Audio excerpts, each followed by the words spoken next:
పిల్లాడు ఇంటికి రాగానే పిల్లలు ఉన్నవాళ్ళు ఒక అభ్యాసం చేయండి. నా తండ్రి నువ్వు వచ్చావు అంతే చాలరా. అమ్మా ఇవాళ బడిలో ఏం జరిగిందంటే ఏం జరిగిందిరా అని చెప్పేసి భారతంలో రామాయణంలో ఘట్టం విన్నంత ఆసక్తిగా వినా. చెప్పావులే సోది ట్యూషన్కి వెళ్ళిపో అనకూడదు. రాగానే అవి ఇవి చెప్పొద్దని చెప్పానా? ఎవరికి చెప్తారమ్మా? నీకు చెప్పకపోతే తల్లి చేయాలి పని. ఆ బ్యాగ్ తీసుకుని అక్కడ బారేసి ఏంటి నాన్న ఏం జరిగింది?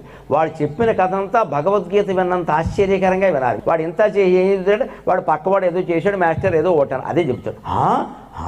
మా అప్పుడు ఎప్పుడు ఇలా జరగలేదురా. ఇలా చెబితే కలిగే ప్రయోజనం చెబుతున్నాను నేను. చిన్నప్పుడు వాడు చెప్పిందల్లా మనం వింటే వాడు పెద్దయ్యాక మనం చెప్పినట్టే వింటాడమ్మా, అనుమానం ఉంది. మా అమ్మ నేను ఏం చెబితే అది వింది, పెద్దయ్యాక అర్థమవుతుంది నేను చెప్పిందా సోది తప్పితే ఏం లేదని. అయినా మా అమ్మ ఓపికగా ఉంది. మా నాన్నగారు పెద్ద ఆఫీసర్, ఆయన కూడా ఒళ్ళో కూర్చోపెట్టుకుని దశరథ మహారాజు రాముడు కబుర్లు విన్నట్టుగా విన్నాడు. మా నాన్న ఎంత గొప్పవాడు అని ఆయన కూడా అలాగే ఉంటాడండి. ఎందుకంత అద్భుతమైన వ్యవస్థను మనం కోల్పోతున్నాం? దీనికి రూపాయి ఖర్చు లేదే.